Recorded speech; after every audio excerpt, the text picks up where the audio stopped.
Tiene la palabra el diputado Hugo Ávila. Señora presidenta, quiero destacar el proyecto del oficialismo. Creo que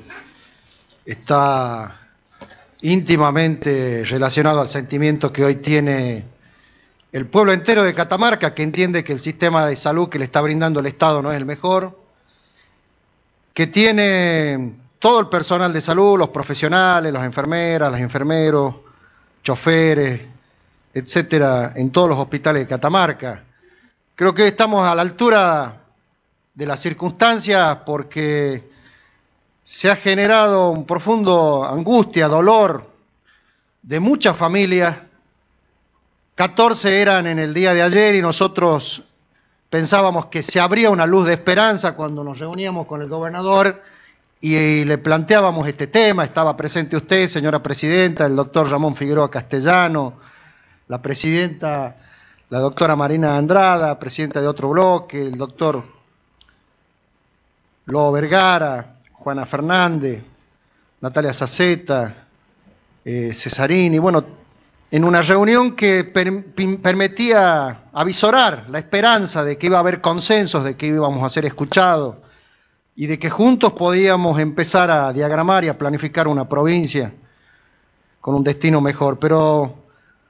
cuando planteábamos esto y el gobernador nos decía, vamos a revisar los 14 despidos, pero creo que han sido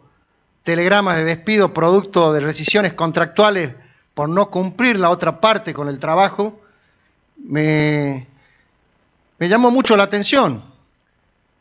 Y salí de esa reunión y empecé a comunicarme con los gremios de la salud, empecé a comunicarme con algunas personas que me habían enviado mensajes y que eran damnificados y que habían recibido el telegrama de despido y decían que de ninguna manera esto era cierto, señora presidenta, que ellos cumplían y tenían testigos y había gente que trabajaba con ellos que podía dar fe que de ninguna manera habían estado incumpliendo las tareas y las obligaciones que tenían por delante, como empleados, como contratados. Inmediatamente me llaman de Tinogasta y me dicen que había 9 personas que habían recibido el telegrama de rescisión contractual, gente que había estado con contrato de guardia, que había tenido ya la designación, el nombramiento, pero que en muchos casos habían estado en una situación de precariedad laboral con una beca durante 5, 6, 7 años, 10 años, y que se estaba haciendo justicia con ese contrato que recibían y que ahora abruptamente les llegaba el telegrama de despido. Hace unos minutos me informan de que también es despedido en Belén el doctor Orlando Torreal Bernández, que realiza la tarea de médico visitando las distintas localidades del norte de la ciudad de Belén. Está planificado para las 2 de la tarde un corte de ruta en Belén y hay un corte de ruta en Tinogasta. Mañana hay una movilización por parte de APROSCA que seguramente va a ser multitudinaria como todas las otras movilizaciones que venía realizando. Y quizás esto es lo que le molestó al gobierno,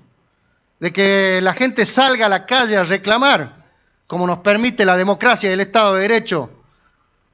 por un salario digno. Y se empezó a realizar una tarea persecutoria, la planilla volante, las tropas de infantería de la policía acordonando el Ministerio de Salud para impedir que salgan los trabajadores a reclamar y a sumarse a las marchas.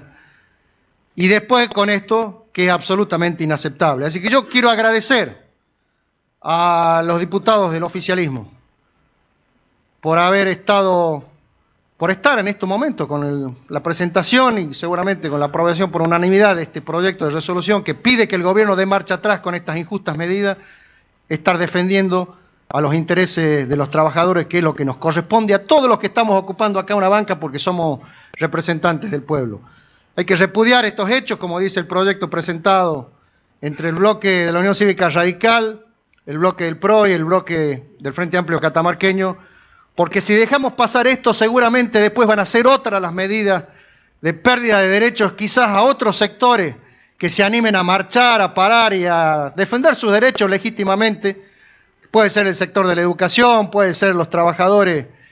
de vialidad, pueden ser los trabajadores de cualquier área del Estado. Pero cuando el gobierno planteaba en la pandemia de que iban a haber mejoras para los trabajadores que habían sido catalogados en aquel momento como los verdaderos héroes de la sociedad. Nunca nos imaginábamos de que esto iba a pasar.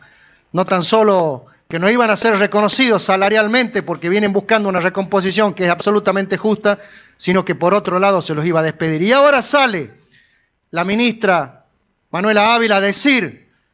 que se está estudiando la reincorporación de estos trabajadores que ya tenían un contrato para tomarlos de nuevamente en la situación de precariedad que tenían con anterioridad con contrato de guardia. Eso es absolutamente repudiable y una injusticia enorme, porque todavía está el compromiso del señor gobernador de la provincia, que lo hizo en el marco de la pandemia, de que la inmensa mayoría de los precarizados de la salud, agentes sanitarios que llevan en algunos casos más de 20 años en esa situación, iban a ser pasados a planta y todavía esos no son pasados a planta. No solo que no lo van a pasar a eso, sino a los que ya los pasaron, retrotraen su situación a la situación laboral que tenían con anterioridad, que no era la mejor. Por eso hay que repudiar estos hechos y lógicamente hay que solicitarle con la firmeza con la que lo están solicitando los legisladores del Frente de Todos y todos los que estamos en esta Cámara, que se cumpla rápidamente con volver a darle la situación laboral que tenían con anterioridad. Nada más, señora Presidenta, muchas gracias.